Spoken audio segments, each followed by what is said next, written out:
wabarakatuh.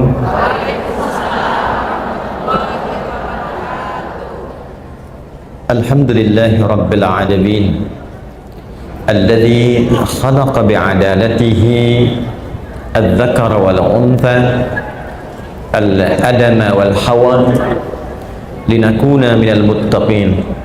Wassalatu wassalamu ala rasulillahil habibil mustafa sayyidina Muhammadin wa ala alihi wa sahbihi wa dhurriyyatihi wa ummatihi ila yaumiddin wa ba'du.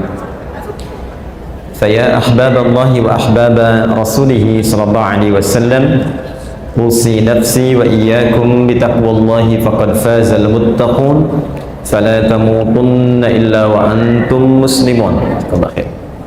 Faqala ta'ala, ya ayyuhalladzina amanu taqullaha haqqa tuqatih wa la tamutunna illa wa antum muslimun. وقال يا أيها الناس اتقوا ربكم الذي خلقكم من نفس واحدة وخلق منها زوجها وبث منهما رجالا كثيرا ونساء واتقوا الله الذي تساءلون به والأرحام إن الله كان عليكم رقيبا. Para ibu sekalian yang seluruhnya tanpa kecuali semoga senantiasa dimuliakan, dirahmati dan diridhoi oleh Allah Subhanahu wa taala. Seluruhnya baik yang berada di area dalam Masjid TSM ini pun demikian, saya tadi juga melalui ada sebagian saudari-saudari bahkan juga pendamping-pendamping ibu sekalian yang berada di wilayah sekitar masjid, di tenda sebelah timur masjid. Semoga juga semuanya diberikan oleh Allah Subhanahu wa taala kesehatan, kemuliaan dan ketentraman dalam berkehidupan.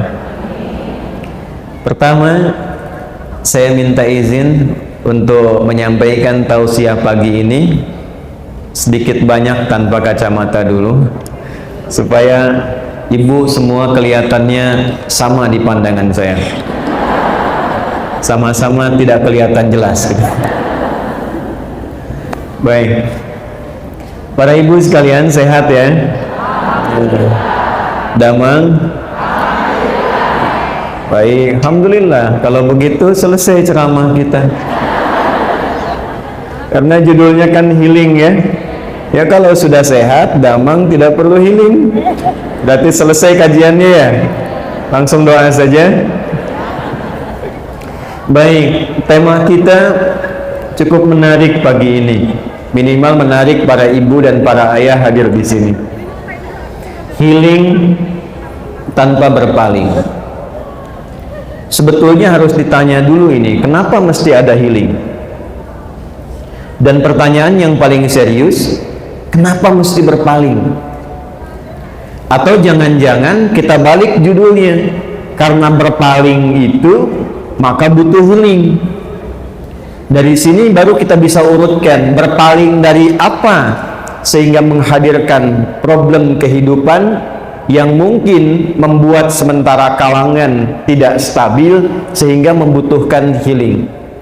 Kita akan keluarkan dalam Al-Quran, tapi kita akan coba urutkan dulu jalan berkehidupan dan jalan berfikirnya, supaya setidaknya kita mengerti yang diinginkan oleh Allah itu, khususnya bagi para hamba-hamba Allah yang perempuan, baik yang telah beriman ataupun yang belum beriman. Seperti apa perempuan itu diciptakan, apa tugasnya, dan apa kemungkinan-kemungkinan yang akan dialami oleh setiap perempuan dalam berkehidupan.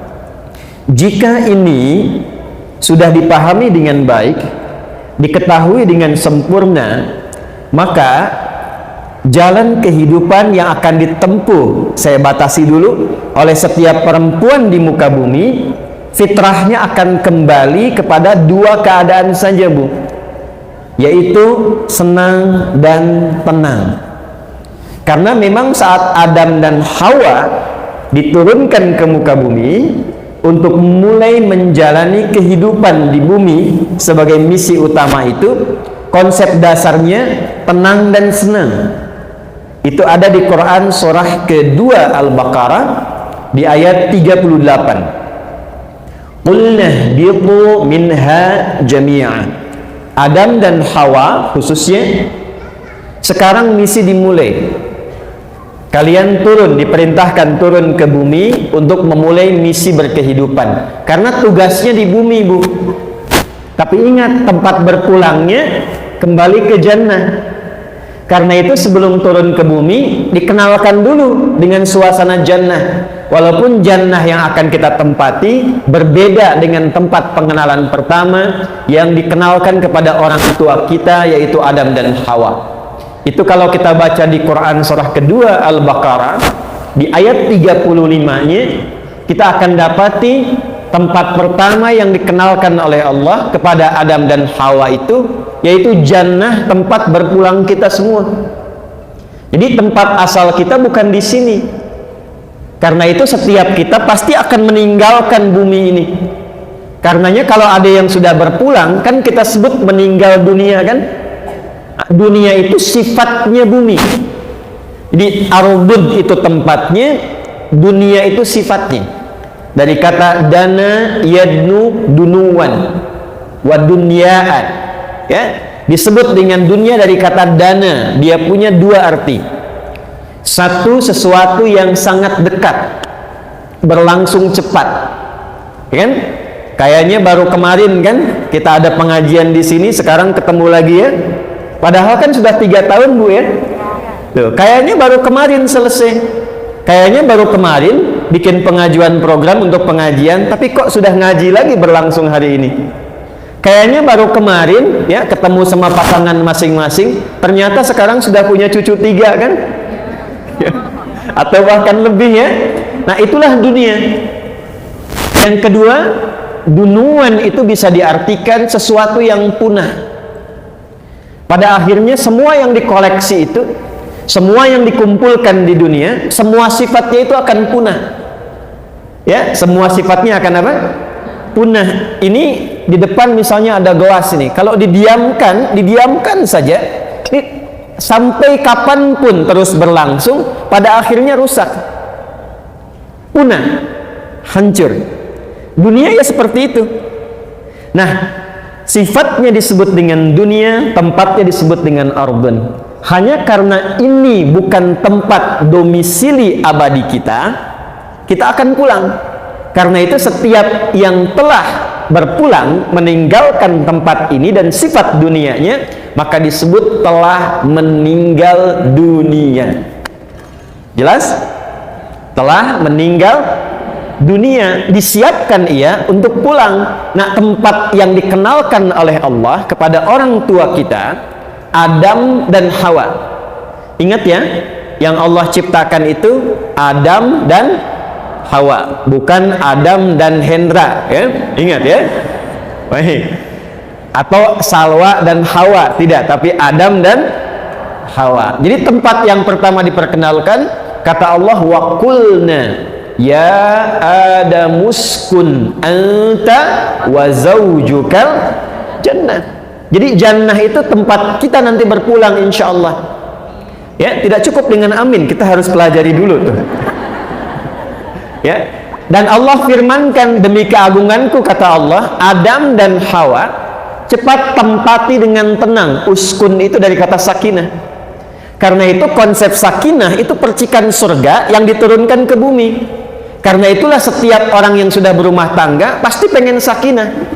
Dan keinginan sakinah itu kadang dituangkan dalam bentuk tulisan, ditempelkan di dinding pintu, dia tuliskan baiti jannati, gitu kan?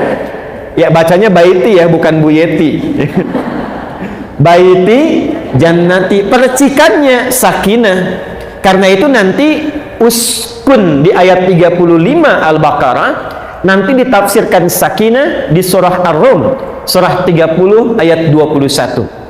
Wa min ayatihi an khalaqalakum min anfusikum azwaja litaskunu ilaiha. Azwaja itu jamak dari kata zauj.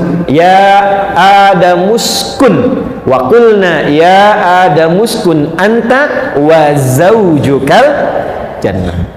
Nah, itu tempat pulang kita. Berkehidupannya di mana? Di bumi. Jadi ini sementara, Bu. Mempertahankan yang sementara. Awas, hati-hati ya, tolong catat kalimat ini. Mempertahankan yang sementara itu buang-buang energi. Mempertahankan yang sementara itu hal yang tidak logis. Mempertahankan yang sementara itu konsep yang sulit untuk dipahami. Karena logika kita, cara berpikir kita, yang kita terima, yang dikejar itu pasti yang abadi, bukan yang sementara. Saya mau tanya pada ibu, kalau ibu diberikan satu pemberian, pilih yang abadi, pilih yang sementara. Paling gampangnya gini, Bu. Ibu, ini ada mobil di depan ya, Lamborghini, misal.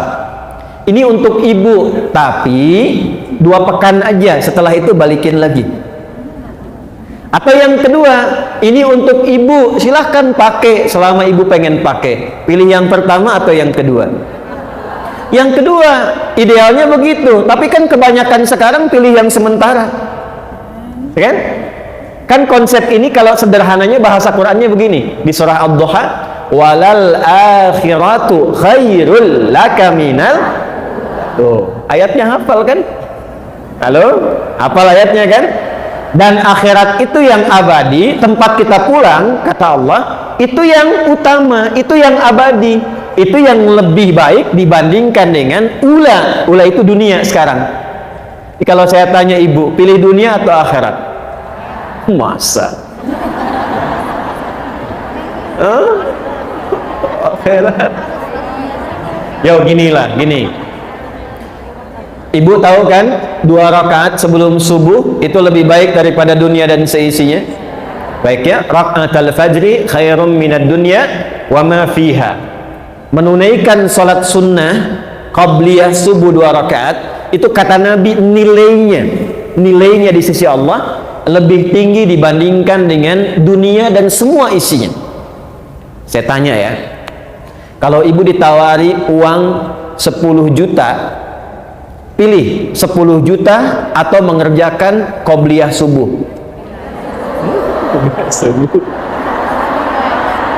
Masa? Gak yakin saya. Qobliyah subuh. Saya tuh gak yakin karena ibu jawabnya pelan. Qobliyah subuh. Coba ganti ya. Pilih mana? 100 juta atau qobliyah subuh? Suaminya tuh yang di sebelah sana tuh. Tapi realitasnya kan tidak begitu. Ibu pilih qobliyah subuh, tapi suami pilih dunia untuk bekerja. Betapa banyak orang yang sudah berangkat bahkan sebelum subuh, padahal dia mengetahui yang punya rezeki siapa, yang memberi siapa. Allah menyampaikan lewat siapa? Nabi, Rasul menyampaikan kepada kita. Kenapa kita tidak ambil keterangan Nabi? Artinya kalau itu diambil, dunia itu digendam. Hadisnya begitu. Ketika dikerjakan amalan, dibangun konektivitasnya, maksudnya Allah akan buka kemudahan pintu rizki, seakan-akan dunia dalam genggaman nantinya. Jadi pada orang-orang hebat di masa Nabi Sallallahu Alaihi Wasallam. Jadi setelah semua itu dikerjakan, tidak ada satupun dalam kehidupan Nabi yang hidupnya nestapa. Dan dibawa kemanapun, mau laki-laki, mau perempuan, pekerjaan apapun itu sukses, Bu. Nah sekarang ini akan kita turunkan terlebih dahulu pelan-pelan. Lalu kita akan lihat dalam keterangan Al-Quran dan hadis-hadis Nabi Muhammad SAW, apa keterangan di Al-Quran dan penjelasan dari Nabi, khususnya menyangkut di situasi-situasi kini. Karena 15 abad yang lalu kurang lebih, Nabi sudah menyampaikan ada situasi akhir zaman akan terjadi situasi seperti ini, seperti ini, seperti ini, dan itu akan berdampak pada perempuan dan tidak masa-masa itu. Disinilah kemudian pembahasan akan coba kita uraikan. Paham? Jelas? Belum, kan belum saya mulai. Kita baru mukaddimah, sekarang kita mulai. Tadi itu mukaddimah, Bu, kita belum mulai. Ya, alhamdulillah. Saya tuliskan dulu ya urutan-urutannya. Hanya kalau saya menulis, memang saya harus pakai kacamata supaya terlihat dengan lebih baik. Bismillahirrahmanirrahim. Ibu kelihatan ya? Alhamdulillah. Ya. Bagus. Yang di sini belum, sana kelihatan. Memang imannya sebelah sana kuat banget tuh. Belum saya tulis sudah kelihatan.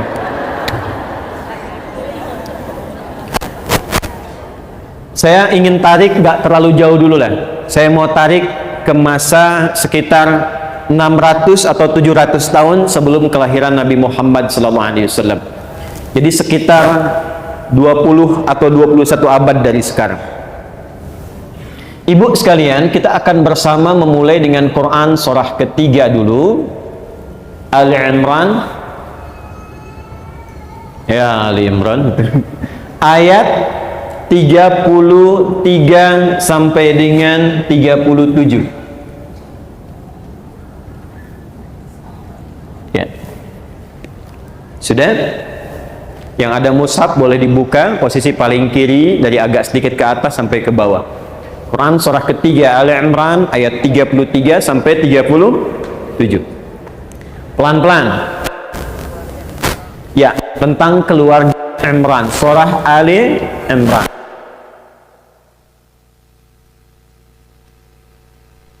Sekarang dulu beberapa tahap supaya mudah memahaminya. Innallaha astafa Adam. Ada ayatnya? Baik. Wa Nuha wa ala Ibrahim wa ala Imran 'alal 'alamin. Ada ayatnya? Baik. Dimulai dengan inna ya Bu ya. Dan na-nya pendek, tidak dibaca panjang. Inna dibaca pendek. Itu dalam ilmu nahwu disebutnya huruf taukid yang berfungsi menguatkan satu informasi.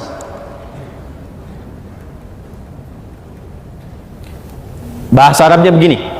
Inna harfu nasbin wa taukidin tansibul isma wa tarfa'ul khabara mabniyun 'alal fathi la mahalla lahu minal i'rabi. Paham? Tidak. Baik. Inna harfun nasb wa taukidin. Inna itu huruf nasab dan taukid. Kalau belajar nahwu standar, nasab itu artinya huruf yang menjadikan kalimat setelahnya berharakat fathah atau kasrah kalau jamak. Tapi kalau kita ngaji ilmu balaghah, cabang ketiga di bahasa Arab, nasab itu artinya begini Bu. Nasabar rajulu asahu fil ardi, menancapkan sesuatu dengan kuat sampai tidak goyah. Jadi kalau ada tongkat ditancapkan di bumi, di tanah, kuat sekali sampai tidak goyah, itu nasab namanya. Jadi kalau ada huruf di Al-Quran, informasi ayatnya dibuka dengan inna, seakan Allah ingin mengatakan begini, hei, tancapkan informasi ini dalam qalbumu dengan kuat, jangan sampai goyah. Kuatkan pada dirimu. Jelas? Nah, kemudian yang kedua, ini pun nanti alamatnya fathah. Fathah itu kalau kita ngaji fikih lughah, sesuatu yang dibuka untuk menyampaikan sebuah inspirasi. Ada hikmah yang ingin disampaikan. Contoh gini, nanti ada beberapa ayat di Quran misalnya, bukan karena sorof atau nahunya saja, karena memang ada hikmahnya. Ibu kalau buka lompat sebentar, Quran surah ke-21 Al-Anbiya ayat ke-83. Ibu kenal Nabi Ayub ya? Ya, kenal di mana? Ya. Nabi Ayub kan diuji dengan penyakit Bu ya. Baik, semua anaknya wafat kan, asetnya habis semua ya. Ayatnya ketika diperkenalkan pada kita dibuka dengan fathah. Wa ayyuba, bukan wa ayyubu, bukan wa ayyubi. Wa ayyuba, ya. Idnada rabbahu anni massaniyadh-dhurru wa anta arhamur rahimin. Perhatikan, cara menerjemahkannya begini. Wa ayyuba, dan kami buka kisah Ayub ini untuk menjadi inspirasi bagi orang-orang yang diuji dengan penyakit. Separah apa sih sampai mengeluh? Separah apa sih sampai menjauh dari Allah? Separah apa sih bahkan sampai menyalahkan Allah? Sedangkan Ayub diuji penyakit alaihi salam yang tidak pernah dialami orang sebelumnya dan tidak akan dirasakan orang setelahnya. Jadi kalau kita mampu belajar dari Nabi Ayub ini, kata Allah, aku akan sembuhkan penyakit seberat apapun seperti Ayub alaihi salam pernah disembuhkan. Jelas?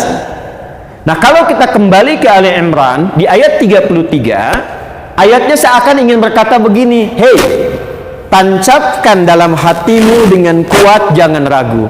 Akan dibuka kisah tentang orang-orang terpilih yang setiap perjalanan hidupnya akan jadi inspirasi bagi setiap orang-orang setelahnya. Siapa saja mereka? Satu diantaranya Adam, manusia pertama. Adam Nabi bukan? Nabi ya? Rasul bukan? Halo? Nah, kalau tidak tahu cepat katakan wallahu a'lam ya. Adam Nabi bukan? Rasul bukan? Baik, Adam Nabi bukan Rasul. Bedanya apa? Kalau Nabi untuk pribadi orang terdekat, kalau Rasul sudah ada umat. Adam turun kan umatnya belum ada, cuma ada Hawa ya, alaihissalam. Jadi Adam Nabi bukan Rasul. Nah, ketika Allah memilih orang tertentu yang dimuliakan, itu kalimatnya menggunakan istofa, kata kerjanya. Yang terpilihnya namanya Mustafa. Karena itu diantara nama yang melekat pada Rasulullah SAW disebut dengan Al-Mustafa. Satu, yang terpilih Adam. Kedua siapa? Nuh. Perhatikan urutannya. Adam Nabi, Nuh Nabi dan Rasul. Baik, setelah itu siapa? Wa ala Ibrahim. Adam Nabi tunggal, Nuh Rasul tunggal. Setelah itu Ibrahim. Kenapa langsung lompat ke Nabi Ibrahim? Allah ingin memberikan urutan nih, dari yang pribadi Nabi, Rasul yang sendiri. Setelah itu sosok Nabi dan Rasul yang mampu membimbing keluarganya sehingga semua keturunannya baik di hadapan Allah Subhanahu wa taala. Jadi dari semua jalur, dari jalur Sayyidah Sarah turun Ishak alaihi salam, dari Ishak nanti lahir Yakub, dari Yakub lahir Yusuf alaihissalam, sampai ke Musa, sampai kemudian ke Daud, sampai ke Sulaiman, sampai ke Nabi Isa alaihissalam ke bawahnya. Dari Nabi Ismail, Sayyidah Hajar, lahir Nabi Ismail alaihissalam. Dari Nabi Ismail itu sampai ke Nabi Muhammad sallallahu alaihi wasallam. Di kalau kita urut, ketemu di keturunan ke-29 ke Nabi Ismail. Muhammad sallallahu alaihi wasallam bin Abdullah bin Abdul Muttalib bin Hashim bin Abdul Manaf bin Qusay bin Murrah bin Kilab bin Ka'ab bin Ghalib bin Fihir bin Malik bin Nadar bin Kinanah bin Khuzaimah bin Mudrikah bin Ilyas bin Nizar bin Mudar bin Ma'ad bin Adnan bin Addi bin Adri bin Muqawwam bin Nahur bin Tarikh bin Ya'rub bin Yasjub bin Nabit bin Ismail alaihissalam. Ketemu di ke-29 ya. Coba ulangi ya. Nah. Baik, yang penting jelas ya. Jadi Nabi Ibrahim Nabi bukan? Rasul bukan? Nah, beliau itu sangat ideal secara pribadi baik, membimbing keluarga juga jadi baik. Nabi Nuh pribadinya baik, tapi kan istrinya tidak taat kan? Baiknya anaknya ada yang tidak taat kan? Nah, maka disempurnakan Adam alaihissalam sebagai pribadi Nabi, Nuh sebagai pribadi Rasul, yang ideal Ibrahim alaihissalam Nabi dan Rasul membimbing keluarga baik. Setelah itu siapa? Kalau dicukupkan sampai di sini, ibu akan berkata begini, pantas baik Nabi, pantas soleh Rasul. Maka kita akan bertanya demikian. Sebelum bertanya, Allah langsung menjawab, saya turunkan yang keempat, yang bukan Nabi, yang bukan Rasul, tapi dia mampu menata keluarganya, semua baik, bahkan di antara keluarganya ada yang keturunannya menjadi Nabi dan Rasul. Itulah kemudian urutan yang keempat, yaitu Imran dan keluarganya. Innallaha astafa Adam wa Nuha wa ala Ibrahim wa ala Imrana alal alamin. Ibu, sekarang ini yang mau saya sampaikan.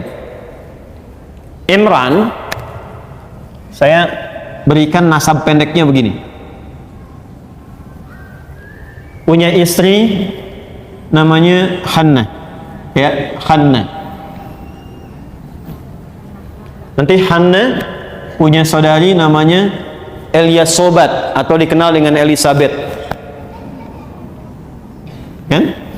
Inilah Elyasobat, bahasa di Arabnya disebut dengan Elizabeth. Elyasobat punya suami namanya Zakaria. Nah, nanti Zakaria nyambung ke Imran juga. Kenal dengan Nabi Zakaria. Fokus. Pelan-pelan. Di era ini kurang lebih sekitar 600-700 tahun sebelum kelahiran Nabi SAW. 6 atau 7 abad sebelum Nabi dilahirkan. Di era ini saja, 600 tahun sebelum kelahiran Nabi, perempuan itu masih dipandang kecil. Sehingga setiap ada yang mau melahirkan berharap bayinya laki-laki. Di perempuan itu masih kecil nilainya. Ya, sampai di era itu. Bahkan nanti ketika masuk zaman jahiliyah, itu hampir tidak ada nilainya. Saking tidak ada nilainya, maaf, seorang ibu yang melahirkan perempuan itu bisa dikubur hidup-hidup, bayi yang baru dilahirkan itu. Ya, di wilayah Yahudi pun di era-era itu, bahkan sampai menjelang ke masa modern, itu ibadah di sinagog tidak akan dilaksanakan sebelum ada laki-laki. Kalaupun ada 1000 perempuan, tidak ada laki-laki, bisa belum berjalan. Demikian yang terjadi. Jadi situasinya sebelum Islam kemudian datang dan disebarkan, disampaikan oleh Rasulullah SAW, perempuan itu masih rendah nilainya di tatanan sosial pada masa itu. Karena itu, di masa ini ada berita dan ramalan dari masa-masa sebelumnya, akan ada seorang Nabi Rasul mulia yang diutus bersamaan waktunya tepat di masa-masa ini. Maka semua yang mengandung perempuan berharap lahirnya laki-laki, termasuk Hannah. Hannah itu ketika sedang mengandung berharap yang lahir laki-laki, karena berharap bahwa yang lahir dari Hannah itu akan menjadi nabi sesuai dengan yang dinubuatkan di kitab-kitab pada masa itu. Jelas sampai sini dulu? Baik, maka ketika menjelang masa-masa persalinan, di fase kelahiran sudah mungkin kita katakan usia 7 bulan, 8 bulan, di masa mengandung ini Imran meninggal dunia. Jadi Imran itu meninggal sebelum nanti bayi yang dikandung Hannah itu dilahirkan. Baik, singkatnya, setelah Imrannya meninggal dunia, Hannah melahirkan seorang bayi. Ibu bisa tebak namanya siapa? Laki-laki perempuan? Baik, perhatikan baik-baik. Hannah melahirkan seorang bayi, bayinya perempuan. Apa respon pertama yang keluar dari Hannah ketika bayinya perempuan? Itu diabadikan oleh Al-Quran di ayat ke-36 di surah ini. Perhatikan kalimatnya. Falamma wada'atha qalat rabbi inni wada'tuha untha. Pelan-pelan ya, pelan-pelan. Maka ketika lahir bayinya itu yang perempuan, Hannah kemudian berkata, ya Allah, yang lahir perempuan. Padahal harapannya apa tadi? Laki-laki. Karena di ayat 35-nya Hannah menginginkan anak ini tumbuh dekat dengan Allah, jadi sosok yang membimbing umat. Dan pada masa itu memang dilekatkan semua kepada laki-laki. Maka ketika yang lahir perempuan, Hannah berkata, ya Allah, kok yang lahir perempuan? Perhatikan apa yang dijawab kemudian oleh Allah Subhanahu wa Ta'ala. Ini yang ingin saya turunkan tentang kodrat seorang perempuan. Setelah itu bagaimana Allah menciptakan kesempurnaannya, bagaimana membentuk perannya, dan seperti apa ia menjalani kehidupan. Nanti penjelasan ini akan menjadi evaluasi bagi para ibu yang hadir pada saat ini. Sebetulnya selama hidup sampai saat ini masih di jalan yang telah Allah tetapkan atau berpaling dari situ. Ketika berpaling, disitulah butuh healing. Itu maksudnya. Jelas ya? Jelas tidak? Oke. Lahirlah kemudian perempuan. Apa jawab Allah? Wallahu a'lamu bima wada'at wa laysa dzakaru kal unta. Hei Hana, Allah maha mengetahui dan maha kuasa atas kemuliaan perempuan dan keistimewaannya dibandingkan dengan laki-laki. Dan tidak sama keistimewaan perempuan itu dengan laki-laki. Tolong highlight ayat ini karena ini ayatnya ibu. Jadi pertama kali ketika kemudian dilahirkan perempuan, di era itu sudah diabadikan dalam Al-Quran. Jadi pertama yang mengangkat derajat perempuan sejak ia dilahirkan itu Islam. Di saat kondisi masyarakat secara sosial pada masa itu menilai perempuan itu nggak ada perannya. Ini ternyata jauh sebelum adanya piagam PBB, kan? Ada HAM, ada kesetaraan dan sebagainya. Islam sudah jauh-jauh hari menyampaikan bahwa ketika Allah menciptakan perempuan, ada sifat keadilan yang dilekatkan oleh Allah dan mencipta perempuan sama istimewanya dengan laki-laki dengan peran yang berbeda.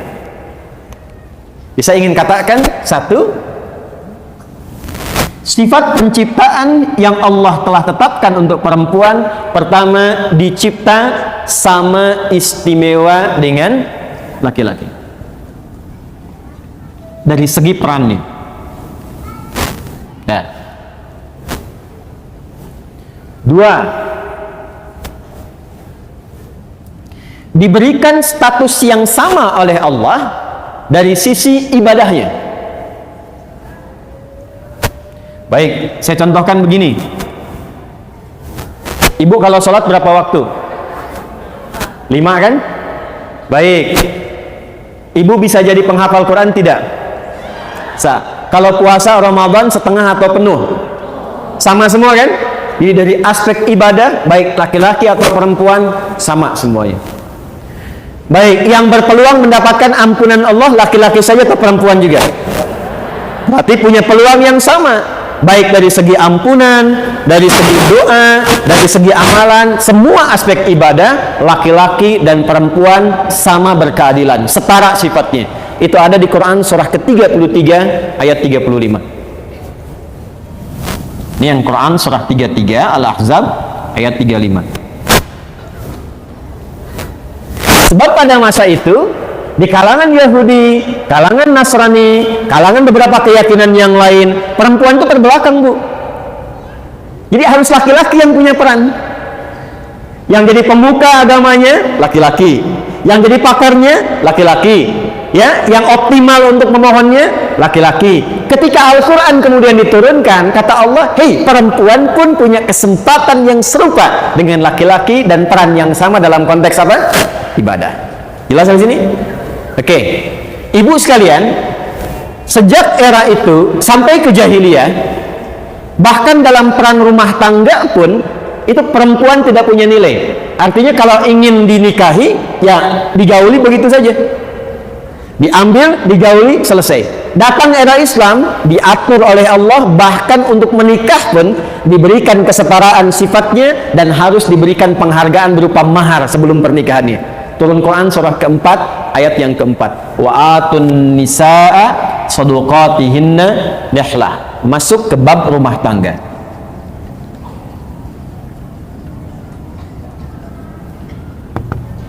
Di sini Quran surah keempat ayat 34 dimuliakan. Bentar ya Bu ya, pelan-pelan. Saya mau tanya pada Ibu, Ibu kalau ada anak ingin berbakti kepada kedua orang tua, siapa yang diutamakan terlebih dahulu? Ayah atau ibu? Ibu. Ayah atau ibu? Ayah atau ibu? 3 kali kan disebutkannya. Nabi menyebutkan ummak, baru abah. Para ayah yang di bawah tenang ya, nanti pengajian bapak-bapak saya sebutkan yang lain kisahnya. Lihat sini. Dan di Quran pun begitu. Ketika diminta berbakti kepada kedua orang tua, ibu dulu perjuangan yang disebutkan. Kalau ibu buka Quran surah ke-31 ayat 14. 4. Dalam proses bakti pada kedua orang tua, ibu didahulukan. Quran surah 31 ayat 14 dan Quran surah 46 ayat 15. Wa wassaynal insana biwalidayhi. Di Quran surah Luqman, hamalathu ummu. Pelan-pelan ya, ibunya dulu. Karena itu komentar sahabat Ali bin Abi Thalib radhiyallahu ta'ala anhu ketika ditanya apa yang dimaksud sabda Nabi ibu disebutkan 3 kali sementara ayah sekali, kata Ali bin Abi Thalib radhiyallahu ta'ala anhu, karena ibu itu, perempuan itu melalui 3 fase yang tidak pernah dialami oleh laki-laki. 1, mengandung, ada laki-laki yang mengandung. 2, melahirkan, ada laki-laki yang melahirkan. 3, menyusui, memberikan ASI. Ada laki-laki yang memberikan ASI, menyusui? Tidak ya? Maka ibu disebutkan 3 kali dibandingkan dengan laki-laki 1 kali. Dari semua ini, yang ingin saya sampaikan adalah, sebelum saya sampai ke situ, yang terakhir, ibu pernah dengar nggak kisah seorang pemuda yang akan berjihad? Setelah dia berangkat ke lapangan, temannya mengadukan, kata kawannya, ya Rasulullah, ibunya si fulan itu sedang menangis karena ia belum mampu melepas anaknya berangkat berjuang. Maka apa respon Nabi? Kata Nabi, panggil anak itu. Ketika anaknya datang, perhatikan komen Nabi, irji, kamu pulang dulu, buat ibumu tertawa seperti engkau telah membuatnya menangis. Bahkan kalau dibandingkan dengan jihad militer pun, itu ternyata bakti pada ibu itu bisa di atas jihad fi sabilillah dalam konteks perjuangan militer. Statusnya dinaikkan dalam konteks jihad.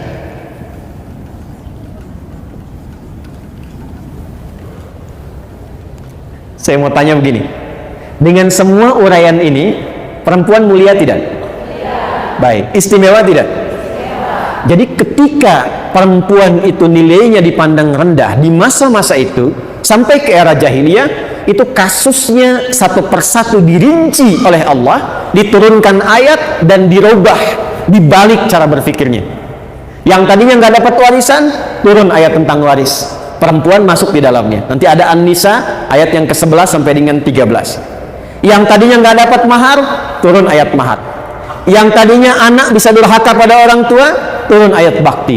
Hampir semua ayat-ayat yang turun tentang perempuan mengangkat derajat perempuan yang sebelumnya direndahkan di kalangan manusia. Paham sudah sampai sini? Kesimpulan terbesarnya adalah pertanyaan. Dari semua apa yang Allah berikan ini, artinya apakah Allah sayang atau tidak pada ibu? Kita harus sepakat dulu ya. Saya ulang nih, Allah sayang atau tidak? Baik. Kalau Allah sudah sayang, kenapa hamba yang disayang itu berpaling darinya? Itu poinnya. Ibu kalau sayang pada anak, sayang tidak, Bu? Saya ulangi, sayang atau tidak? Sayang atau tidak? Kalau anak yang ibu sayangi durhaka kepada ibu, apa respon ibu? Oh. Jadi kesimpulan terbesar dari sini, artinya yang ingin saya katakan dari panjang lebar saya uraikan, Allah menyayangi hambanya dan termasuk di dalamnya perempuan. Mau sifatnya sebagai seorang anak, istri, ibu, nenek, dan semua sifat-sifat yang lainnya. Sepanjang dia perempuan, dia tidak keluar dari nilai dan kasih sayang Allah Subhanahu wa ta'ala yang disebut dengan rahmat tanpa batas itu. Baik. Nah, ini pembuka yang kedua. 3. Kita belum masuk intinya ya, Bu ya. Saya mau turunkan dulu untuk cara berpikirnya. 3. Karena Allah sayang, Allah tidak membiarkan keistimewaan ini berkurang atau hilang dalam konteks kehidupan perempuan. Karena itulah sejak diciptakan, perempuan dibentuk kesempurnaan yang sama dengan laki-laki, tapi diberikan peran yang berbeda sesuai dengan fitrah hidupnya. Oke, untuk menjaga semua kemuliaan ini, maka satu, sifat penciptaannya dibuat sama serupa dengan laki-laki, tapi tugasnya diberikan beda untuk saling melengkapi. Contoh, ini apa Bu? Tangan ya, baik. Yang ini apa? Tangan ya. Ini tangan apa?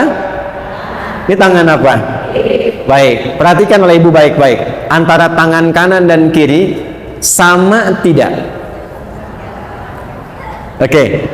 Supaya tidak bingung menjawabnya begini, perhatikan. Yang kanan berapa jarinya ini? Yang kiri berapa?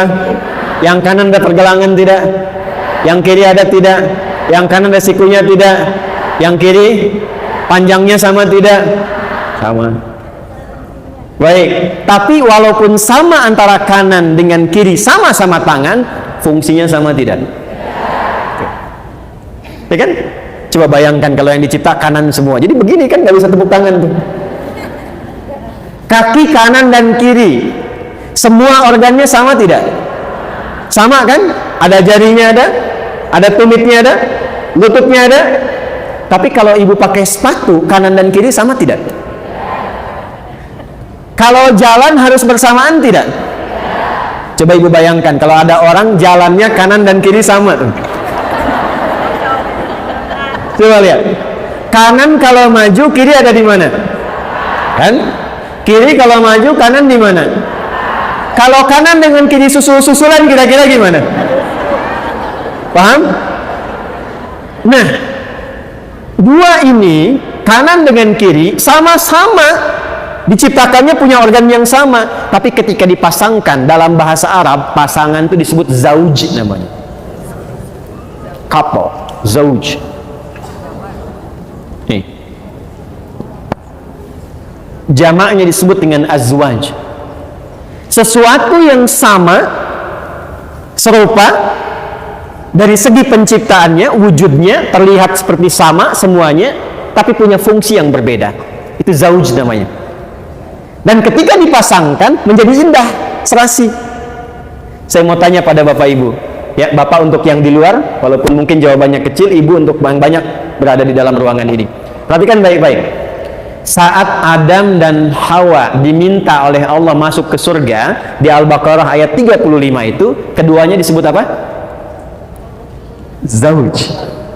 Kembali ke Al-Baqarah ayat 35. Wa qulna ya Adamuskun anta wa zaujukal jannah. Ketika disebut zauj, artinya dalam penciptaan Allah tidak membedakan, sama-sama sempurna.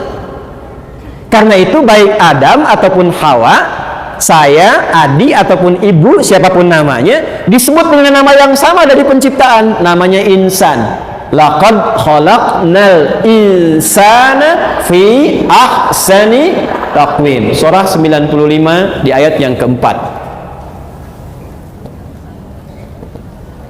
At-Tin ayat yang keempat. Wat-tini waz zaitun wa turisi wa hadzal baladil laqad khalaqnal insana fi ahsani. Jadi baik saya laki-laki insan, ibu perempuan pun insan. Dalam konteks insan, kita diciptakan sama-sama sempurna.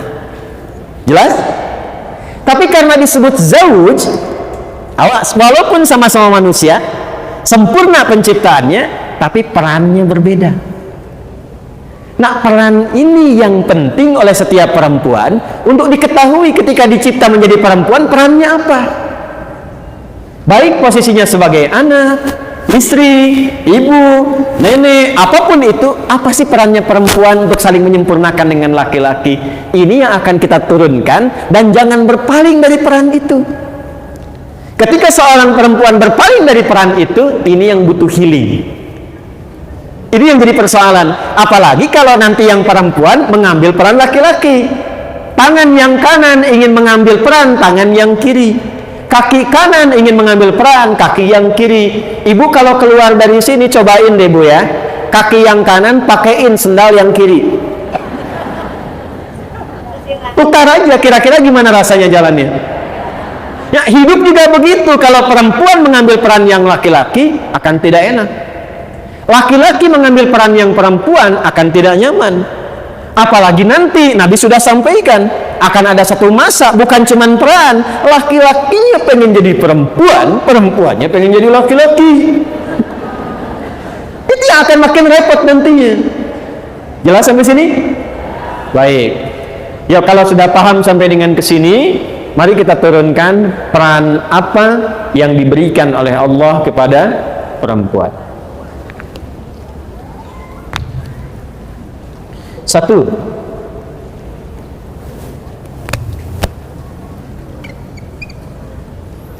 yuk kita urut ke sini, Bu. Ini kan ada 5 ya. Saya mau ambil yang tengah-tengah dulu. Kalau 1 sampai 5 pertengahannya berapa? 3 ya. Nah, kita ambil yang di rumah tangga dulu. Baik. Kalau yang sama kita tidak perlu banyak bahas. Sholat, sama-sama sholat kan? Laki-laki khusyuk, perempuan juga khusyuk. Puasa dari mulai subuh sampai ke apa? Maghrib. Saya kan perempuan Ustadz, sampai asar aja. Tidak. Ya, tetap dari subuh sampai dengan ke maghrib. Jelas sampai sini? Baik. Kalau sholat juga sama, dari takbir sampai dengan salam. Nggak bisa karena ibu perempuan misalnya saya sampai ruku aja. Saya sudah jadi nenek, saya sampai tahiyat aja misalnya. Tidak. Sama semua dari takbir sampai dengan Nah, yuk sekarang kita ambil peran yang spesifik, rumah tangga. Dari namanya udah beda kan? Kalau ada suami, perempuan jadi apa? Istri. Tuh, udah beda kan? Di sini ada suami, di sini ada apa? Kalau di sini ada ayah, di sini ada siapa? Yo, kan? Di sini ada kakek, di sini ada siapa? Masya Allah, luar biasa. Nenek itu kan cucunya baru 1 kan? Ya kan? Kalau 2 apa? Nenek. Lihat sini. Dah, fokus. Lihat sini. Ini contoh yang kecil dulu. Nanti yang menjelang kiamat kita turunkan hadisnya. Yang kecil dulu nih. Quran surah keempat, An-Nisa ayat 34. Ketika masuk spesifik pada peran yang berbeda, walaupun saling menyempurnakan, maka ikuti peran itu. Kalau berpaling dari peran itu yang butuh healing nantinya, karena akan muncul persoalan yang sebetulnya nggak perlu terjadi. Yuk kita masuk Quran surah keempat ayat 34. Ada ayatnya paling kiri sebelah atas di mushaf. A'udzubillahi minasyaitonirrajim. Ar-rijalu qawwamuna 'alan nisa bima faddalallahu ba'dahum 'ala ba'dhin wa bima anfaqu min amwalihim. Stop sampai situ dulu. Itu laki-laki. Jadi kalau saya beginikan, ini ilustrasikan ya. Ini tangan kanan laki-laki, ini perempuan. Ini apa? Ini apa? Nah, sekarang saya akan menjelaskan yang tangan kanan dulu. Ini yang laki-laki ini. Ibu jangan masuk ke sini. Jelas ya? Ini untuk yang siapa sekarang? Laki-laki. Nah, sekarang masuk ke rumah tangga. Berarti di sini laki-laki jadi apa? Suami kan? Peran suami disebut oleh Allah dengan satu, namanya aja udah beda. Ar-rijalu, rijal. Ibu tahu artinya rijal apa? Bukan, iya rijal pasti laki-laki. Laki-laki itu apa? Rijal. Rijal itu apa? Laki-laki. Ya. Bu. Rijal jamak dari kata rajul. Dah? Rajul seakar dengan kata rijlun. Sifatnya rajuliyah. Namanya rojali.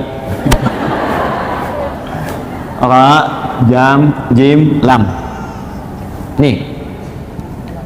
Ini kalau tanpa harokat bisa dibaca rajulun, bisa dibaca rijlun.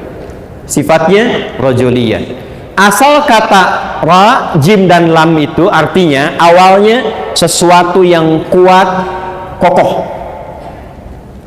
Kenapa kaki disebut rijlun? Karena sifatnya lebih kuat, kokoh dibandingkan dengan tangan. Dua, kata ra, jim dan lam itu menunjuk makna sesuatu yang menjadi topangan. Baik, tempat kita menopang, bertopang tubuh kita apa? Kaki kan? Kalau kakinya bermasalah, susah kan ya? Baik.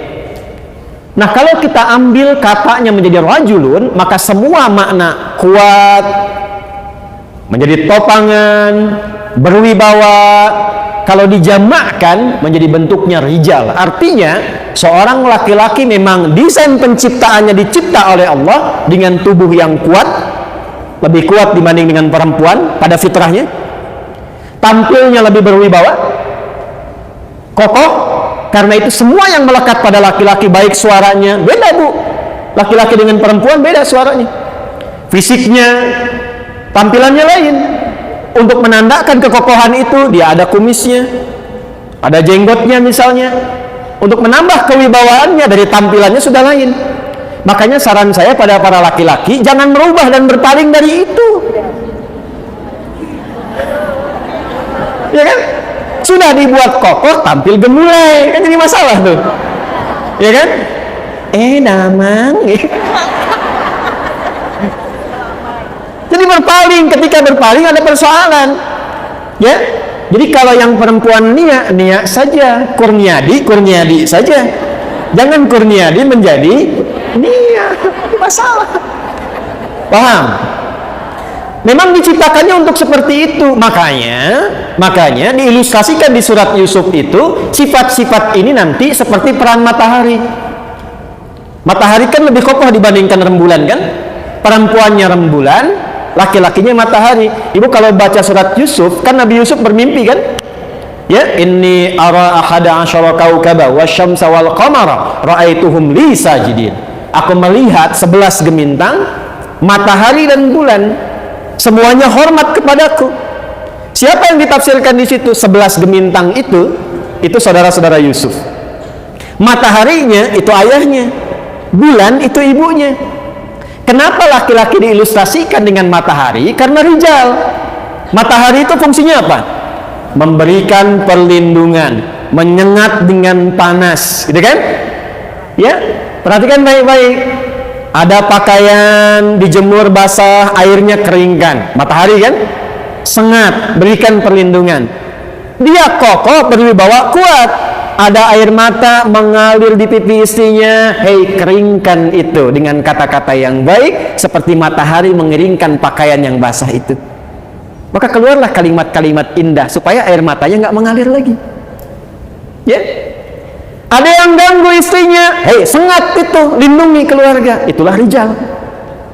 Jangan istri diganggu, suami cuek aja, terusin aja pak. Ya. Itu bukan rijal namanya, paham? Ya, ini sebentar ya, sebentar, pelan-pelan. Jadi kita ke suami sebentar untuk diketahui. Setelah diberikan oleh Allah penjelasannya rijal, rajul, bentuk jamak dari rajul rijal, diberikan perannya. Dikasih 2 peran yang pokok. Nanti dahsyatnya, laki-laki diberi 2, perempuan diberi 2. Awas. Bima faddalallahu ba'dahum ala ba'din. Pertama, Allah menerangkan asas keadilan. Ingat, perbedaan tugas ini bukan ingin menunjukkan bahwa Allah anti persamaan, tidak.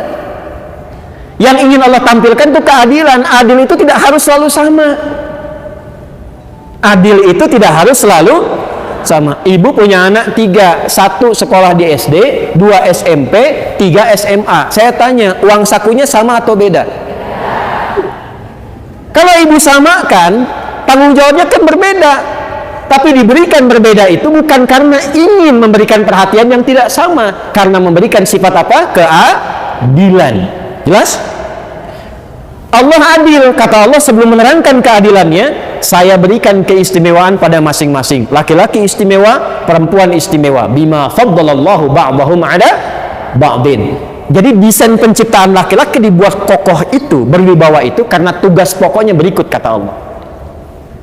1, qawwamuna 'alan qawwam.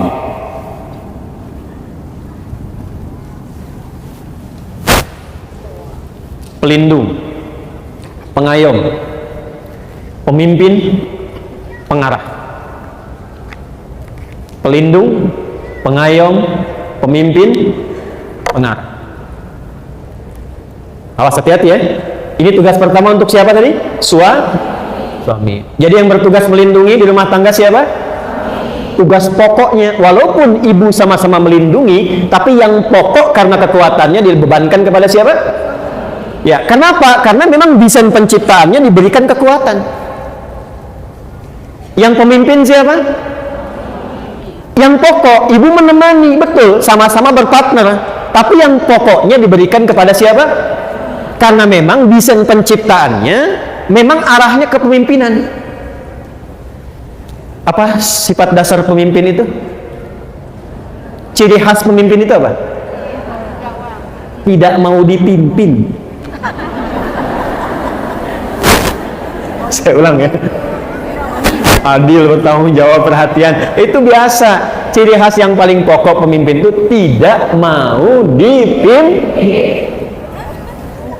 Ini kalau paham sampai sini, makanya cara masuk komunikasi istri ke suami itu akan diketahui. Jadi kalau ibu misalnya ada yang didiskusikan dengan suami, masuknya dengan cara memimpin, timbul masalah. Butuh healing nanti tuh. Bu, saya punya kisah. Kisah ini sering saya ulang. Suami istri, ini kisah nyata. Sejak saya pertama dari Tripoli datang ke Indonesia, kemudian ke Bekasi. Suami istri sama-sama berpaling, ya, nggak tegur sapa semalaman, gara-gara persoalan yang sepele sebetulnya. Dan itu masalahnya masalah ibadah, masalah sholat.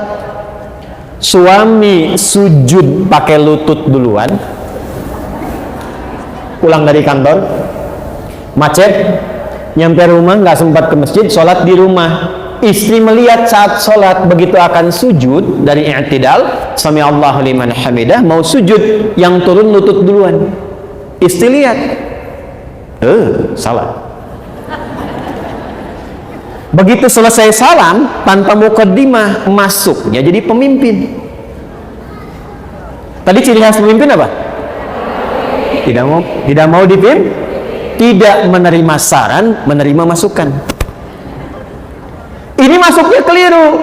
Kalimat yang muncul apa seketika? Papa tadi salah sholatnya. Wah, salah. Akhirnya apa? Jiwa kepemimpinan kan naik kan? Ya, papa tadi salah sholatnya. Emang kenapa mah? Harusnya saat sujud bukan lutut dulu, tapi tangan dulu. Muncul, nggak mau disalahkan. Mama yang nggak baca hadis. Padahal dua-duanya nggak baca, Bu. Akhirnya semalaman tuh ribut, diputuskan besoknya kita ke Ustadz Adi tanya, katanya, ya, datang ke tempat saya. Jadi ibunya pakai telapak tangan turun duluan, laki-laki pakai lutut. Disampaikan peristiwa itu, saya senyum. Pak Ibu, dua-duanya itu ada di kitab yang sama. Namanya Sunan Abu Daud. Yang pakai lutut itu nomor hadis 838 nih, kanan bawah nih. Riwayatnya Wa'il bin Hujur. Yang pakai telapak tangan nomor hadis 840. Sampai 841 nih, kiri atas nih. Ini riwayatnya Abu Hurairah. Kisahnya, Abu Hurairah itu masuk Islamnya 3 tahun sebelum Nabi meninggal. Nabi meninggal usia 63 tahun kurang lebih. Jadi setelah Abu Hurairah masuk Islam itu, usia Nabi itu 60 tahun.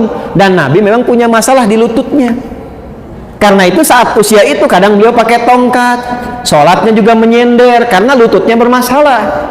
Makanya ketika menyampaikan hadis tentang sujud, sujudnya pakai telapak tangan karena waktu itu lututnya bermasalah. Hadis dari Wa'il masuk Islam duluan, Nabi masih kuat. Sujud, turun pakai lutut. Tapi ini bukan ingin menunjukkan bahwa pakai telapak tangan itu karena lututnya bermasalah. Jangan disimpulkan ketika ada orang turun, tua nih katanya. Maksudnya apa? Hei, dalam situasi apapun, mau pakai telapak tangan, mau pakai lutut, boleh, tinggal dipilih mana yang paling nyaman. Yang salah pakai kepala kedua. Ya belum apa-apa kan sudah berpaling kepalanya kan. Akhirnya setelah saya terangkan, keduanya senyum, ketawa, pulang bareng bergandengan tangan. Itu problem yang sederhana. Peran yang laki-laki diambil alih oleh perempuan. Kalau sudah bulan-bulan aja, jangan pakai matahari. Dengan kekuatan bulan aku menghukummu, ya. Apa gitu? Ya. Jadi jangan sampai terjadi kemudian, awas ya, situasi-situasi di rumah tangga sebetulnya tidak perlu ada istilah suami takut istri. Pak RT mengumpulkan satu komplek, ayo anusiun ke istri, ke dia paling kanan, semua ke kanan, tiba-tiba yang satu ke kiri tuh, RT-nya aja ke kanan. Bapak nggak takut sama istri kok di kiri? Iya Pak, pun bojo nyuwunkeun abdi di kiri. Istri saya minta saya ke kiri. Kita lihat sini pelan-pelan. Ini satu ya. Baik, jadi ibu tercipta desainnya sebagai apa? Perempuan. Bulan atau matahari? Jadi yang pemimpin siapa? Silahkan berpartner dengan suami. Ada sesuatu tentang anak? Masuk lewat masukan. Jangan jadi pemimpin. Pak, masukin aja ke sini, Pak. Pasti nggak ngerti. Ini urusan begini-begini. Ah, nanti naik tuh. Ya. Perang Dunia Ketiga mulai persiapan. Masuk dengan kalimat-kalimat yang indah, berikan perannya, maka di situ suasana ketenangan akan tercapai. Dua, pelan-pelan. Saya belum masuk ke yang perempuan. Ini yang pokok dulu. Wa bima anfaqu min amwalihim. Dan karena Allah menugaskan para suami mencari nafkah. Ini yang paling penting nih. Ini terjadi sekarang. Satu kaum, dua nafkah. Yang cari nafkah siapa? Yang cari nafkah siapa? Yang kerja siapa? Uangnya punya siapa?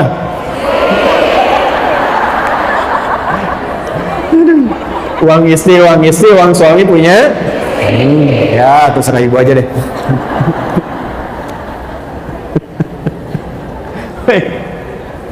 Allahumma sholli ala sayyidina Muhammad. Sini pelan-pelan. Bu. Baik, yang cari nafkah siapa? Beda antara kerja dengan nafkah. Saya ulang ya, beda antara kerja dengan nafkah. Nafkah itu usaha yang diikhtiarkan untuk memenuhi kebutuhan rizki di rumah tangga.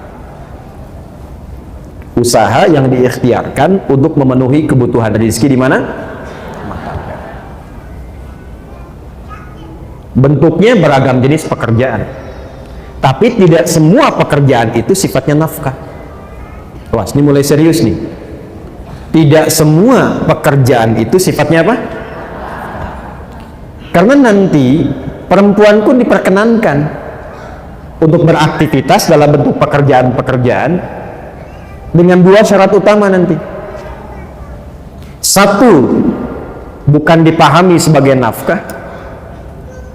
Yang kedua, tidak mengganggu stabilitas di rumah tangga yang mengabaikan tugas-tugas pokoknya. Nanti saat masuk ke tugas pokok perempuan kita akan bahas itu. Kalau keluar dari sini sengaja bekerja misalnya dan dipahami sebagai nafkah, maka pasti, saya katakan pasti akan muncul persoalan-persoalan di rumah tangga. Jadi kalau sifatnya pencarian nafkah, itu tugas suami, bukan istri. Sepanjang ada kemampuan dan sudah Allah lekatkan itu semua, maka dia bergerak berikhtiar pun kebutuhan yang ada di rumah itu Allah akan penuhi. Cara menerangkan gampangnya begini, contoh, di rumah ada suami A, perempuan di sini istri B, di sini B, ada anak 3 C, D, E.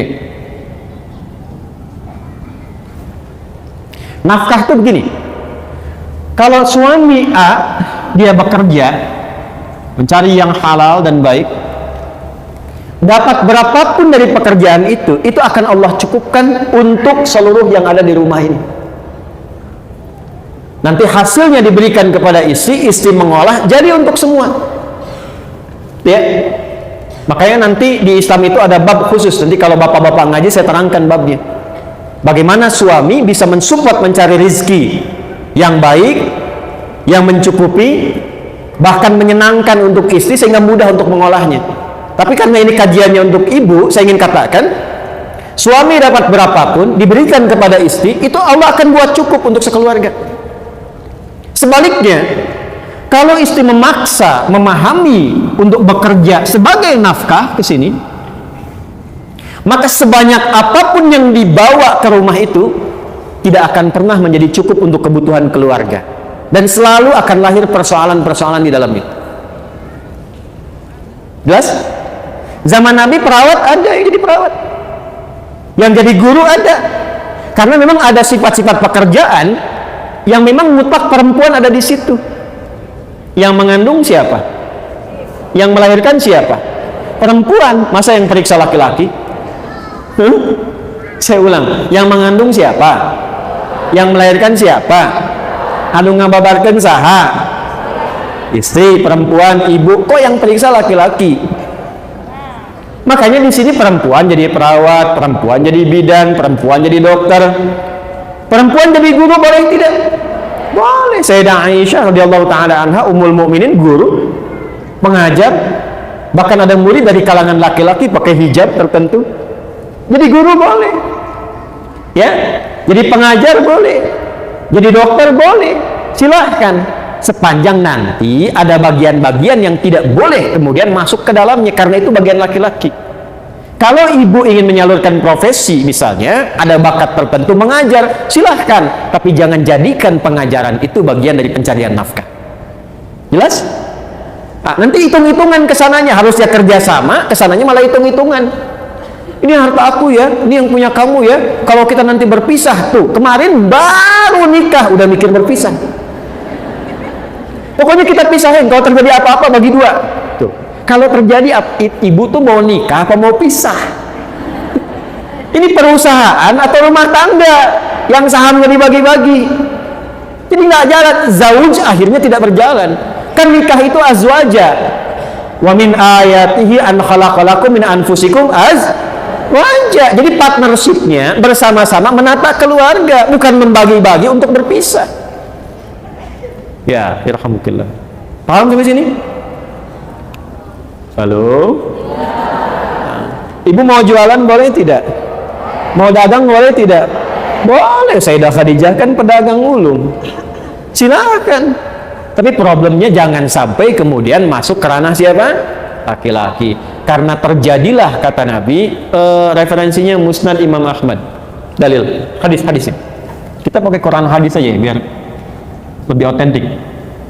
Hadisnya buka Musnad Imam Ahmad bin Hanbal radhiyallahu taala anhu rahimahullah. Musnad yang ke-6, Abdullah bin Mas'ud radhiyallahu taala anhu. Rawinya Abdullah bin Mas'ud. Nomor 415. Awas, ibu mesti hati-hati ya, karena ini bisa terjadi, bu. Dan saya kira hadisnya sekarang sudah berlaku. Inna baina yaday sa'ah, atau inna baina yaday sa'ati. Sungguh masa-masa mendekat ke akhir zaman itu akan terjadi sebagai berikut. Sungguh masa-masa menjelang akhir zaman itu akan terjadi sebagai berikut. 1. Taslimul khassah. Terjadi gerakan eksklusivisme. Apa Ustaz eksklusivisme itu? Cara pandang yang mengkhususkan sesuatu di semua aspek.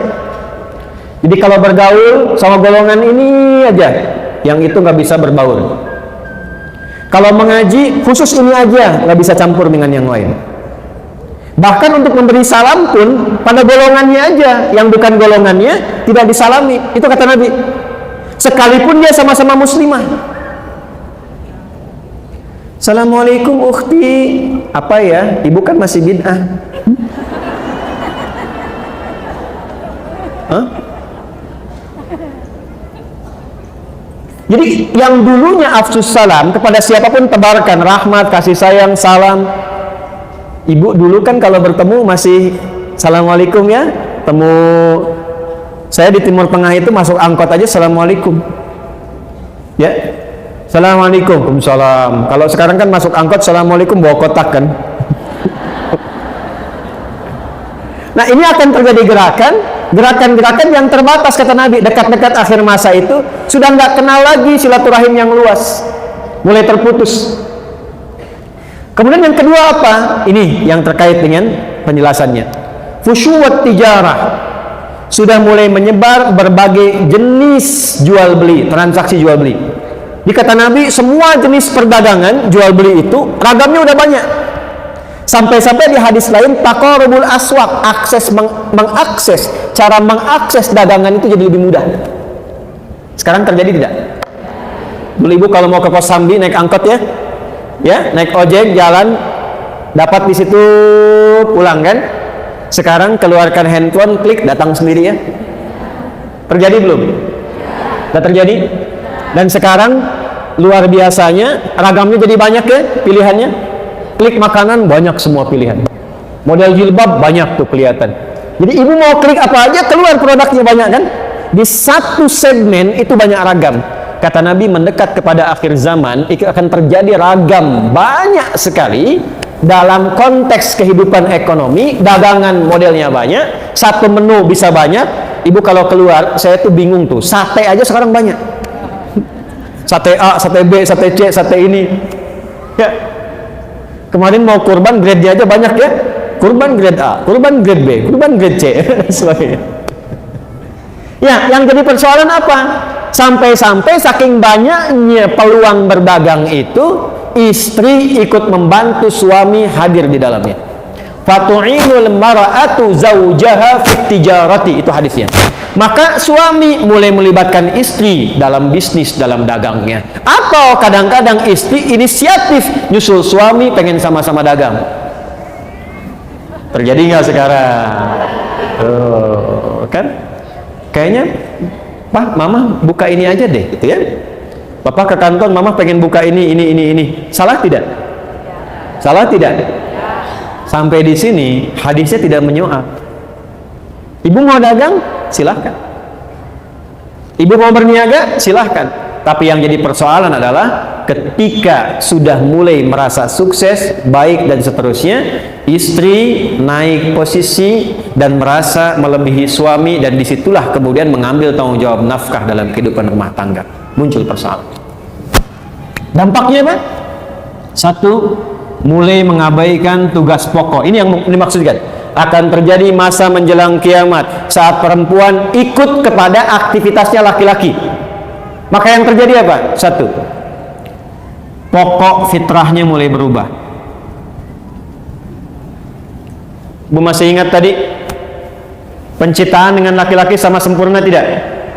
Sama. Walaupun sama-sama sempurna, ada bagian yang beda tidak? Baik, laki-laki punya rahim tidak? Ya, perempuan, walaupun sama-sama wajah, laki-laki perempuan dah kelihatan beda atau sama? Beda. Saya kalau ngelihat Kang Ugi, oh ini udah pasti laki-laki, nggak mungkin perempuan, ya kan? Jadi kalau ibu keluar, udah pasti laki-laki nih, perempuan nih, kan? Baik, maka nanti kata Nabi akan ada tuntutan-tuntutan dari kejadian-kejadian menjelang akhir zaman yang memaksa perempuan ingin terlibat seperti laki-laki sehingga dia merubah tampilan-tampilan diri. Minimal ibu pakaian laki-laki dengan perempuan sama tidak? Akan muncul perempuan yang ingin bergaya seperti laki-laki. Pakaian. Laki-laki wajib menutup aurat? Laki-laki wajib menutup aurat? Perempuan wajib menutup aurat? Menutup aurat sama-sama. Laki-laki sama, perempuan sama. Tapi yang ditutup dan cara menutup kan beda. Jelas? Akan terjadi perempuan mengenakan pakaian perempuan tapi ingin seperti laki-laki. Ada sekarang? Ada sekarang? Bahkan beberapa tempat dibuat seragamnya sama kayak laki-laki kan? Yang paling menarik, boleh jadi sama-sama berjilbab tapi auratnya masih tampak. Jelas? Maka hati-hati. Kalau sudah masuk ke situasi itu, pertahankan Bu ini healingnya. Jangan berpaling. Sebab ketika diikuti itu, berpaling dari ketentuan Allah, yang terjadi nanti akan marak apa? Karena pakaian sudah berubah, awas hati-hati, aurat yang ditutup terbuka. Aurat itu kan kalau sudah terbuka memancing ya perilaku-perilaku yang tadinya tidak terjadi bisa hadir. Konsekuensinya apa? Zina. Jadi makin marah. Zina. Tuh. Jadi makin marah. Makanya ibu sering baca kan, tanda-tanda menjelang mendekat ke kiamat banyak zina tersebar kan. Nah pengantarnya itu dari situ awalnya. Laki-lakinya begini, perempuannya ikut berpaling. Tidak dilarang kalau ingin beraktivitas, ikut bekerja misalnya, atau menyalurkan hobi. Tapi ketika merubah tampilan fitrah, itu yang jadi persoalan. Maka coba perhatikan, kalau berdandan, berpakaian dan sebagainya, jaga. Jangan sampai terlibat pada suasana yang sempat di warning oleh Nabi SAW. Jelas sampai sini? Model. Ini saya bicara dalam konteks iman ya, dalam konteks umat Islam ya. Kalau di luar yang tidak beriman, gak akan kepikiran ini bu. Gak akan kepikiran. Makanya kalau ibu ke barat, di Amerika, di Eropa, kan, agama itu dianggapnya biasa seperti budaya. Makanya nggak ada pikiran tentang agama. Jadi bagi mereka karena nggak belajar tentang nilai agama seperti kita yang pelajari dalam konteks keislaman, mau pakaian apa saja silahkan, yang penting terhormat dalam budayanya. Jadi mau kelihatan auratnya juga bagi mereka yang penting terhormat dalam budaya mereka. Ya, mau pakai pakaian minimalis juga dalam budaya mereka karena nggak ada konsep ini. Bagi insan beriman, perempuan yang beriman, cara pandangnya berbeda. Jadi kalau ada budaya misalnya di barat dibawa, ya dalam konteks bisnis sah-sah saja. Tapi dalam konteks kita beribadah sebagai seorang perempuan muslimah, perempuan mukminah yang beriman, boleh nggak mengadopsi itu? Boleh nggak mengenakan pakaian yang serupa? Ketika itu dilarang atau berpaling, dalam bahasa judulnya ibu, berpaling dari situ, maka yang terjadi pasti persoalan. Saya cuma sarankan saja, selesaikan persoalan itu sebelum pulang menuju Allah Subhanahu wa Ta'ala. Nih, contoh paling gampang sebenarnya begini. Bu, perempuan dalam Islam berjilbab tidak? Ya, nggak ada perbedaan pendapat. Berjilbab tidak? Berjilbab. Laki-laki berjilbab tidak? Tidak. Perhatikan baik-baik. Perempuan tuh berjilbab, hikmahnya banyak. Kalau kita bahas satu saat ayat tentang jilbab, saya urutkan tuh. Dari mulai fikihnya, hikmahnya, macam-macamnya. Itu bu, saking sayangnya Allah, itu perempuan diminta berjilbab karena sayangnya Allah. Ya ayyuhan nabiyyu, hei Nabi sallallahu alaihi wasallam, qul li azwajika firalkan. Bahasa sekarang kan viralkan. Kalau sudah viral, like, share, and comment. Kalau sudah viral, like, share, and comment. Kata Allah, viralkan. Katakan pada istri-istrimu, wa banatika, dan anak perempuanmu. Perhatikan, wa nisa'il mu'minin, dan semua perempuan yang beriman. Saya tanya, ibu perempuan tidak? Perempuan bukan? Beriman tidak? Berarti ayat ini untuk saya atau untuk ibu? Oh. Ayat ini untuk perempuan atau laki-laki? Yudnina min jalabibihinna asa an yu'rafna fala yu'dzain. Kata Allah, kenakan jilbab.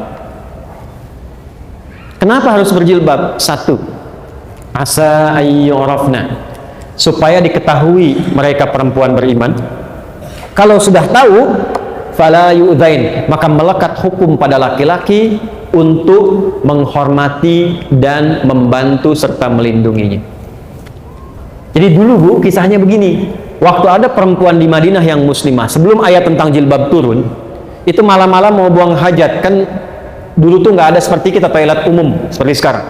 Jadi kalau mau buang hajat tuh ke kebun kurma, kemana, malam-malam ketika akan keluar, diganggu oleh laki-laki Yahudi, preman-preman Madinah.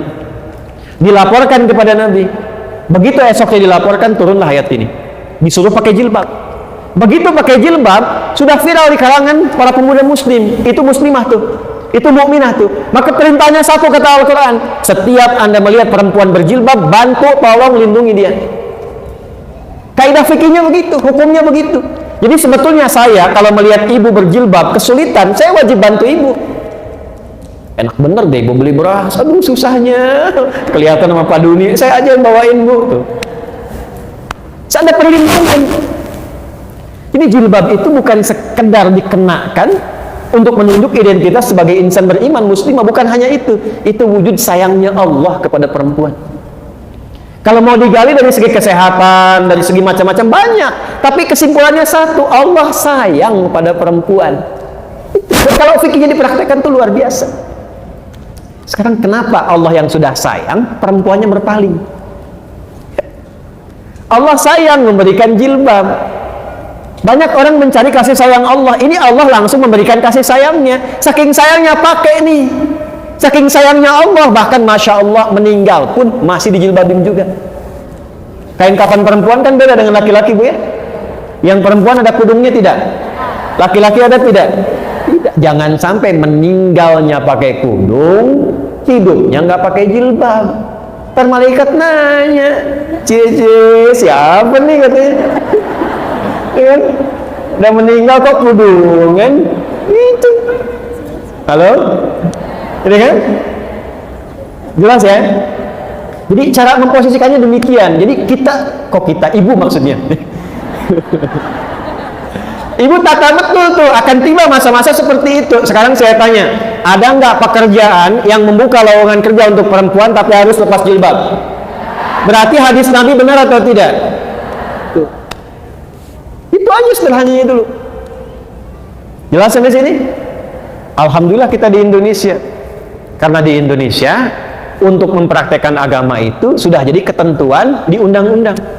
Pasal 29 ayat 2, negara menjamin kemerdekaan tiap-tiap penduduk untuk memeluk agamanya masing-masing dan beribadah menurut agama dan kepercayaannya itu. Jilbab bagi perempuan bagian dari ibadah. Paham?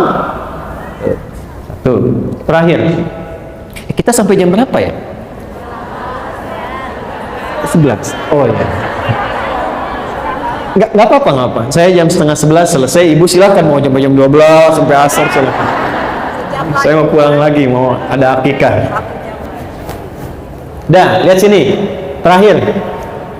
Fokus. Silahkan kata Allah.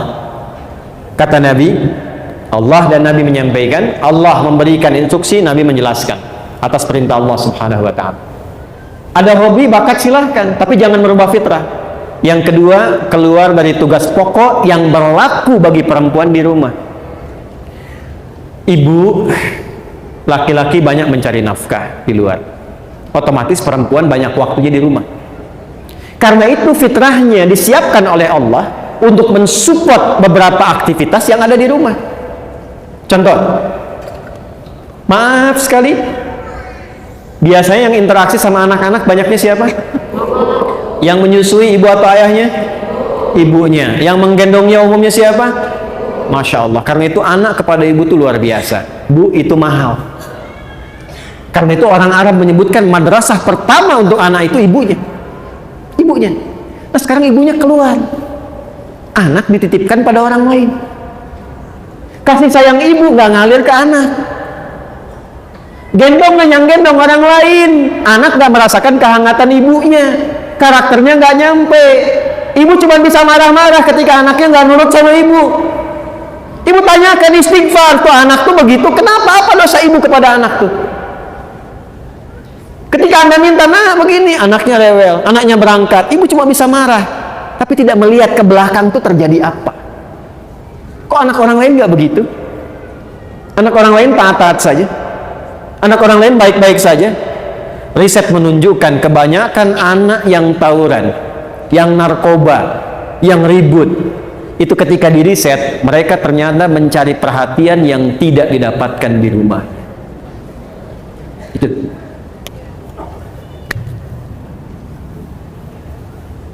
Ibu ke masjid boleh tidak? Boleh. Dengan syarat tempatnya ada khusus, aman dari fitnah, dan tidak melalaikan kewajiban di rumah tangga. Ada anak minta ASI pada ibu, ibu nggak boleh.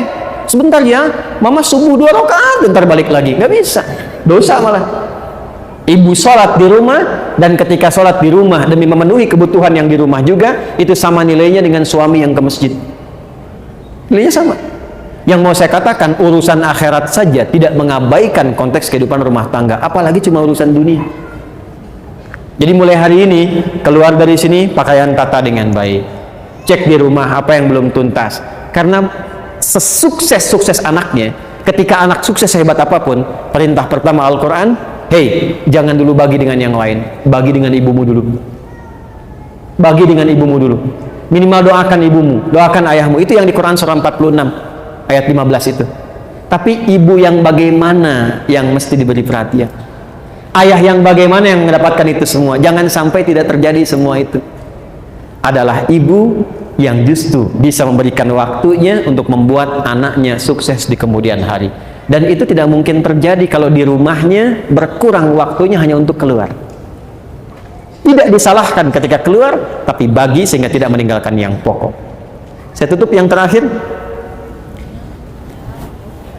Ibu mau jadi perempuan solihah? Alhamdulillah. Yang mau? Ya, insya Allah katakan amin.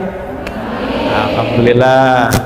Maka teruskan kembali ke Quran surah keempat ayat 34. Kalau ingin jadi istri ibu yang solihah, cirinya 2. Ada berapa cirinya? Fas-solihatu. Tadi kan ar-rijalu kan? Sekarang fas-solihatu. Maka istri-istri yang solihah itu ciri pokoknya 2. Qanitatun. Ciri pertama qanitat, jamak dari kata qanita. Bahkan saking inginnya ada ibu yang memberi anaknya namanya qanita. Ada qanita. Oke. Apa artinya qanita? Ya, itu terjemahan kan ya. Baik. Qanita itu sifatnya kunut, berarti doa kunut itu doa taat dia. Baik. Qanitat artinya kepatuhan yang total. Kepatuhan yang total kepada Allah, itu dasarnya. Kepatuhan yang total kepada Allah.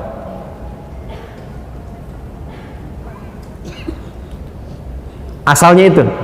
Nanti kalau dibawa ke aspek-aspek ibadah atau rumah tangga, maknanya menjadi luas. Contoh, kalau sholat, tanda patuhnya kita kepada Allah itu ditunaikan dengan khusyuk. Nah, khusyuk itu kadang disebut oleh Quran dengan qanitun, jamaknya qanitin, dari kata qanita. Contoh di Quran surah kedua Al-Baqarah ayat 238. Hafidhu ala salawati was salatil wusta wa qumu lillahi qanitin. Quran surah kedua Al-Baqarah ayat 238. 238. Posisinya paling kanan sebelah atas di mushaf. Kalau dibawa ke rumah tangga, maksudnya begini. Kepatuhan kepada Allah dengan cara menaati suami sepanjang tidak menyalahi ketentuan Allah. Saya ulang ya, ibu jangan senyum dulu tuh. Kepatuhan kepada Allah dengan cara menaati suami sepanjang tidak menyalahi ketentuan Allah. Awas bu ya. Ini yang pokok untuk perempuan solihah nih, istri solihah. Dan kalau ibu bisa lakukan itu, dijaga sampai meninggal, itu hisabnya Masya Allah. Langsung diperintahkan oleh Allah untuk ke surga dari pintu mana saja yang dipilih. Nggak cukup dengan amin, kita bacakan dulu hadisnya ya. Lihat sini, perhatikan. Idza shallatil mar'atu salataha. Kalau ada seorang perempuan cuman sholat fardu selama hidupnya, nggak pernah sholat sunnah, nggak pernah tahajud, nggak pernah duha, nggak pernah syuruk dan sebagainya. Wa shamat shamaha, dan hanya puasa wajib saja, Ramadan saja, nggak pernah Senin Kamis, nggak pernah Ayyamul Bid. Wa ata'at zaujaha, tapi dia patuh pada suaminya, taat dalam rangka mematuhi Allah. Perhatikan. Wa hafizat farjaha, dan menjaga diri tidak selingkuh. Qila laha yaumal qiyamati, akan dikatakan kepadanya saat hisab, udkhulil jannata min haitsu syi'ti, langsung aja masuk surga dari pintu manapun yang kau kehendaki. Hadisnya sahih. Rawahu Tirmidzi, hadis riwayat Imam Tirmidzi, hadisnya sahih. Jadi kalau suami meminta ibu pada kebaikan, ibu taati, bukan lihat suaminya karena menaati Allah, itu nilainya tinggi di hadapan Allah, Bu. Contoh gini, Mah, pergi pengajian ya, Ustadz Fulan misalnya, bagus tuh, insya Allah, ya siap berangkat. Itu kalimat itu nilainya tinggi di hadapan Allah. Mah, berjilbab ya, insya Allah siap. Mah, anak-anak masuk sekolah tahfidz aja deh, insya Allah. Itu ketika direspon, tinggi nilainya. Jelas? Tapi saat memerintahkan kepada yang tidak baik, ibu boleh menolak. Saya ulang ya, boleh menolak, cuma kalimatnya belum selesai. Menolak dengan cara yang baik. Ingat yang pemimpin itu siapa? Suami. Contoh, Mah, lepas dulu jilbabnya ya, Papa ada family gathering, yang lain nggak pakai jilbab, Papa nggak enak. Sebentar aja, cuma 30 menit, dari itu pakai lagi. Ibu kalau jawabnya, apa? Tahu nggak Pak? Ini, itu ramai itu. Tapi kalau ibu cara masuknya, Pak, dulu Mama sebelum meninggal, dari kecil sudah melatih aku untuk pakai jilbab. Aku niatkan pakai jilbab ini diantara amalan yang jariahnya insya Allah sampai ke Mama, ke Papa. Kalau dilepas 30 menit dan di saat itu kemudian aku wafat, meninggal dalam keadaan tidak berjilbab, kira-kira bagaimana di hadapan Allah? Ah, ya sudah deh, nggak apa-apa, pakai aja, mungkin jadi dakwah. Ya, itu cara masuk yang enak, itu halus. Ya, boleh menolak, tapi cari jalan yang terbaik, yang halus. Terus ya? Mas ini, mau tahajud dulu Pak, udah temenin Papa nonton dulu nih, ini babak kedua nih, rame nih.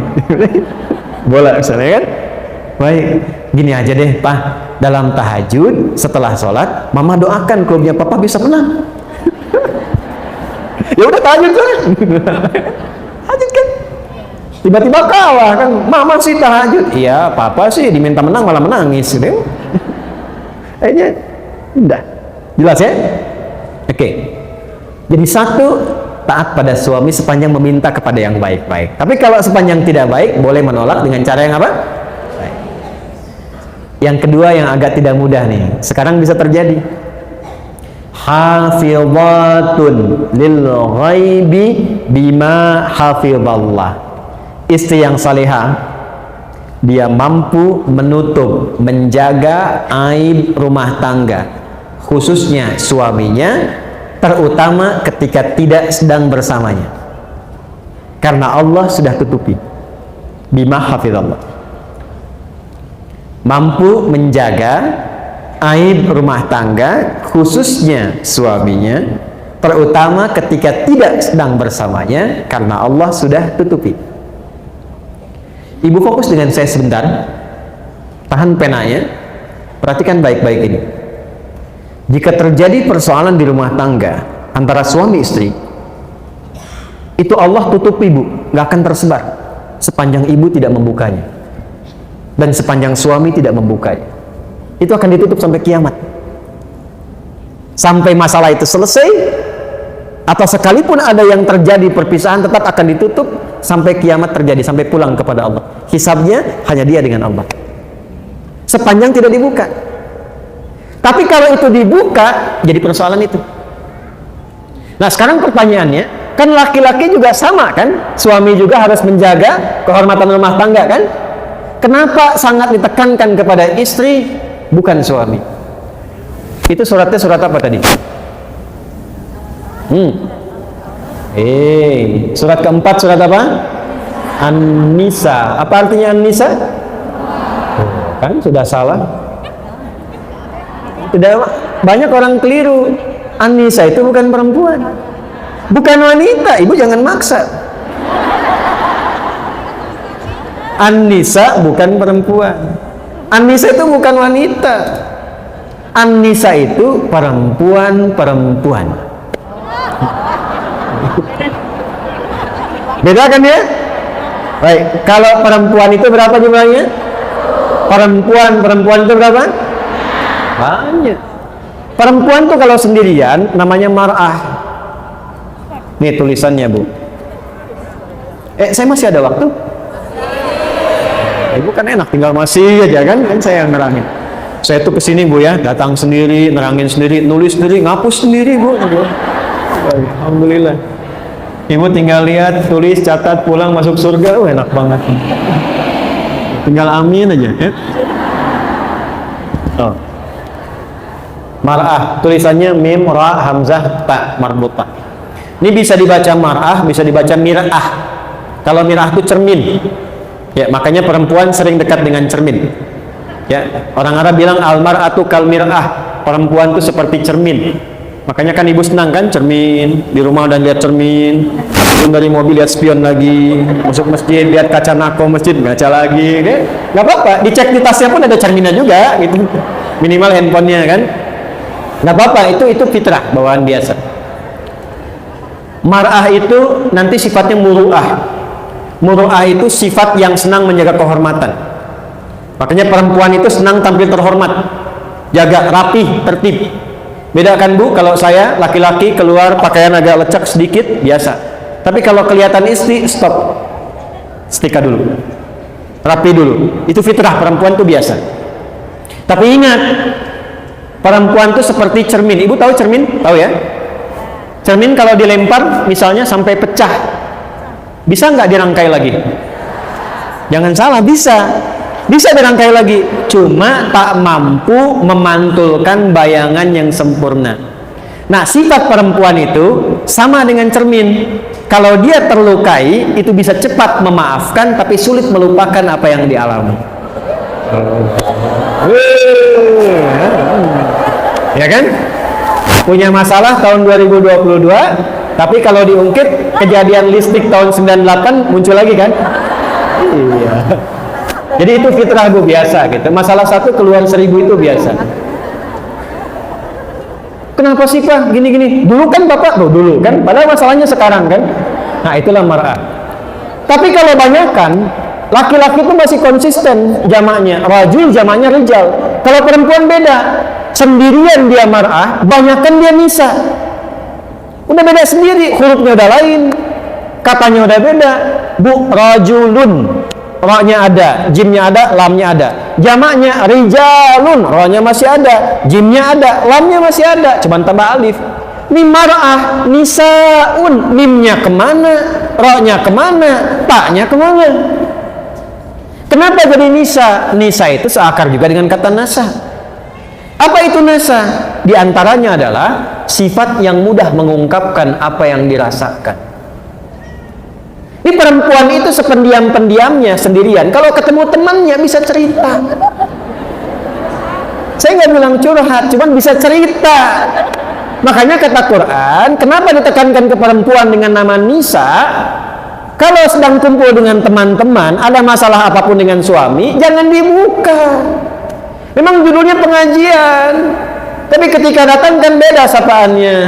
Assalamualaikum, kece damang, alhamdulillah, saya kumaha damelan, alhamdulillah lancar. Suami kumaha, di situ masalahnya, aduh. Kan judulnya pengajian kan, tapi yang dibahas tuh bisa suami. Sekarang itu lebih parah, hadisnya nyata. Belum datang ke pengajian, udah bikin status. Tuh. Itu baru keluar kawan tadi bikin. Aku tidak mengira, engkau tidak seperti aku duga.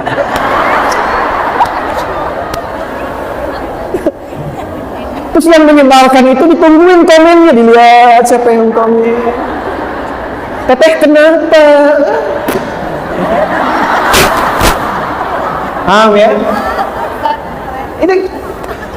Itu terjadi tidak? Halo, terjadi tidak? Pakai jilbab aja bikin status. Ceplik, sudah sampai TSM, tinggal menunggu Ustadz. Ayo, tuh ayo. Ngempel. Tuh, kan? Hadisnya betul tidak? Qurannya betul tidak? Berarti ibu semua butuh healing. Kan? Jelas ya? Tuh. Itu tuh sederhana Bu, tapi dalam sekali. Dan itu nanti di Ali Imran tuh lebih dalam lagi. Akan membuat kalau itu dipertahankan, boleh kok Bu. Pasang status itu boleh. Ibu kalau di situ setiap hari cantumkan satu hadis tentang perempuan, ayat tentang perempuan, dibaca oleh teman ibu jadi pahala. Ya. Tapi kalau TSN mendung langsung bikin status, apa gitu? Itu kata Quran tipikal orang sakit. Wa idza ja'ahum amrun minal amni awil khaufi adza'u bih. Dan tipikal orang yang kurang sehat itu, yang butuh healing itu, apapun situasi yang dialami, dia langsung broadcast. Bahasa Quran. Jajan bakso enak, broadcast. Ya, kurang bayar, broadcast. Ini awis bakso di dia ayeuna ceklik di Instagram. Tuh muncul. Gitu kan? Tuh butuh healing semua tuh. Paham ya sampai sini ya? Apa obatnya?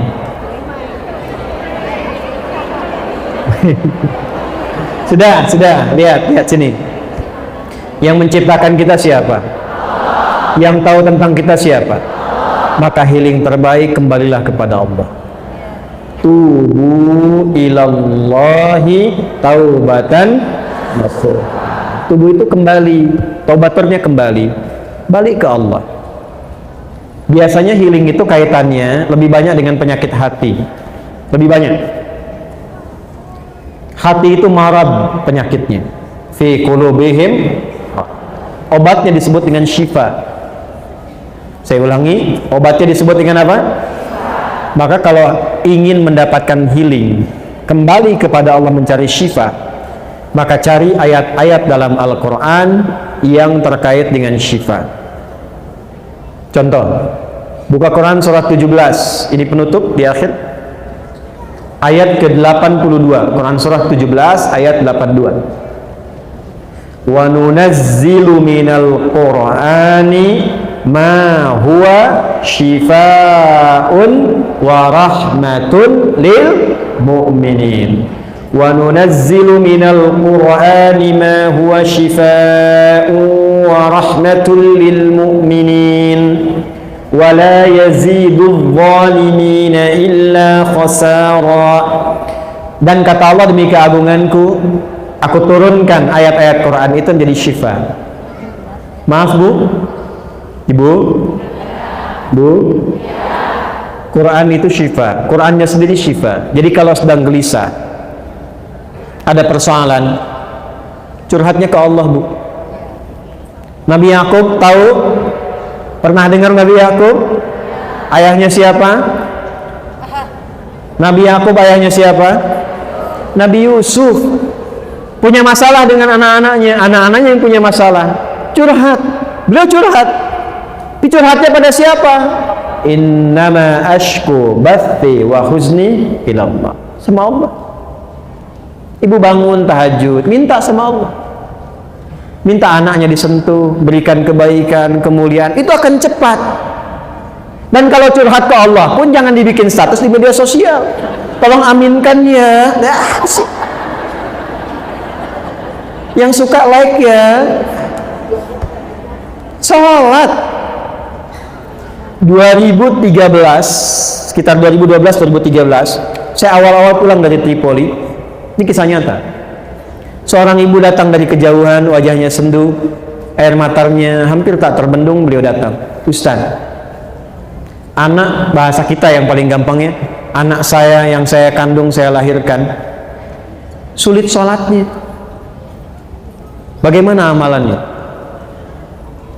Dah Bu, dah lama tidak? Cukup lama. Ibu dah ingatkan berkali-kali. Ibu pulang sekarang. Malam ibu sholat, tapi di samping tempat tidur anak ibu.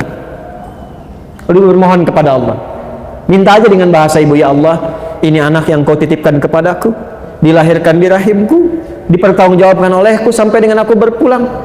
Mohon jadikan ya anak yang soleh, rajin menunaikan sholat, dan ringankan hisabku di akhirat nanti di hari kiamat. Ibu minta aja, ntar hari ketiga ibu kesini lagi.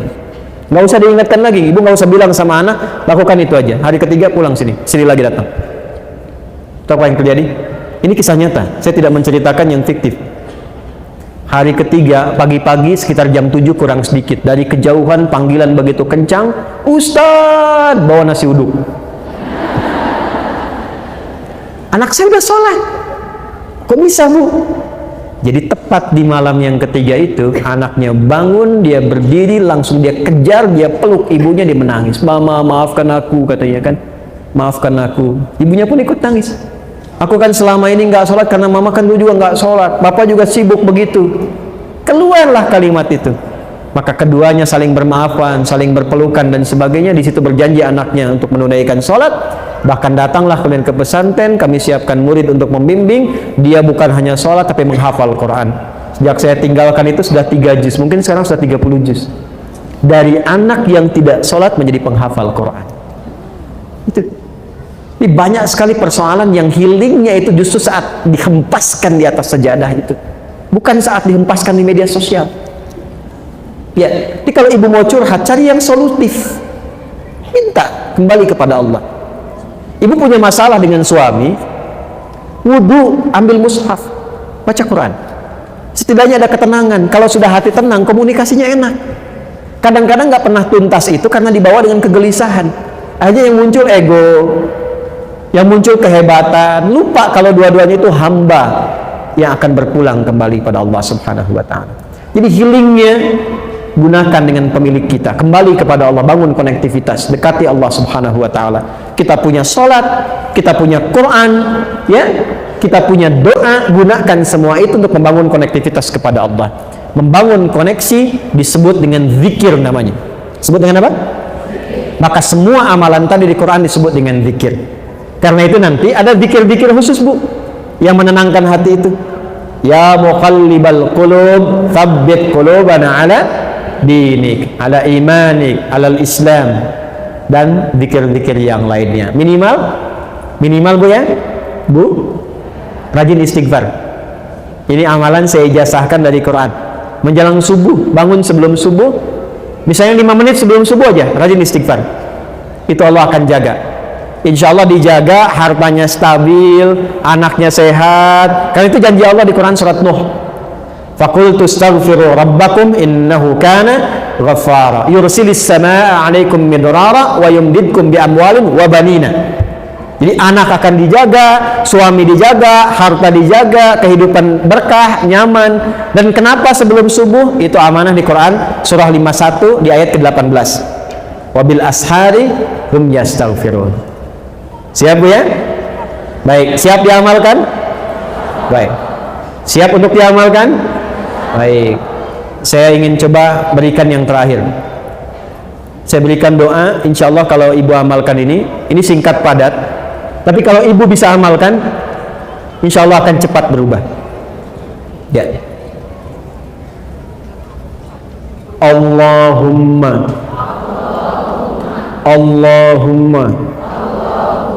paksain. Ayo catat, ayo rekam, ayo catat, ayo rekam, nggak apa-apa, ayo rekam. Ayo silakan. Allahumma paksain. Ya, mulai sekarang paksa diri sendiri ya. Paksa untuk tahajud, paksa untuk baca Quran. Anak paksa dulu untuk berjilbab dengan cara yang baik. Jelas? Paham? Quran surah ke-5 Al-Maidah ayat 100 sampai 101. Ya ayyuhalladzina amanu la tas'alu an asya'a in tubdalakum tasukum. Hei orang-orang yang beriman semuanya tanpa kecuali. Ibu beriman tidak? Berarti ayat ini untuk ibu ya. Hei orang-orang yang beriman, jika, perhatikan baik-baik, Quran surah 5 Al-Maidah ayat 100 sampai 101. Fokus di 101-nya nanti. Fokus ya ayyuhalladzina amanu, fokus 101-nya. Ya ayyuhalladzina amanu la tas'alu an asya'a in tubdalakum tasukum.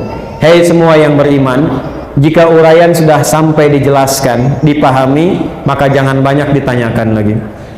Banyaknya pertanyaan itu akan menjadikan yang jelas menjadi tidak jelas. Paham? Beriman tidak? Jelas? Ada pertanyaan? Alhamdulillah. Baik.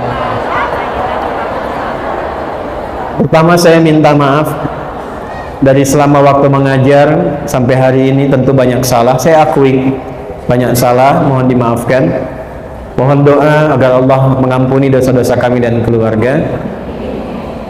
Kemudian terima kasih atas doa-doa ibu sekalian, bapak juga mungkin ada di luar. Kami dikaruniai anak yang kelima, anak perempuan namanya Amira Rafi'ati Muslimah. Rafi'ah Muslimah itu dua neneknya disatukan, gitu ya. Amira putri kecilku, mudah-mudahan taat kepada Allah dan ditinggikan derajatnya dan akan akikah. Jadi esok subuh itu saya harus segera kembali karena pada subuh akan proses akikah. Saya tahnik dan saya ke Bandung lagi untuk pembukaan acara jam 10 besok. Karena itu, apa hubungan dengan taklim hari ini? Maksud saya akan langsung mohon izin untuk bersiap untuk kembali ke Bekasi, dan kita akhiri dengan doa. Mudah-mudahan dengan doa ini healing yang kita harapkan diberikan cepat oleh Allah Subhanahu wa taala. Alhamdulillahirabbil alamin, arrahmanir rahim, maliki yaumiddin, iyyaka na'budu wa iyyaka nasta'in, ihdinas siratal mustaqim, siratal ladzina an'amta 'alaihim ghairil maghdubi 'alaihim waladdallin. Allahumma salli wa sallim wa barik ala habibikal karim rasulikal mustafa al-amin sayyidina Muhammadin wa ala alihi wa sahbihi ajma'in. Allahumma rabbana la tada' lana fi maqamina hadha wa fi kulli maqamin dhanban illa ghafartah.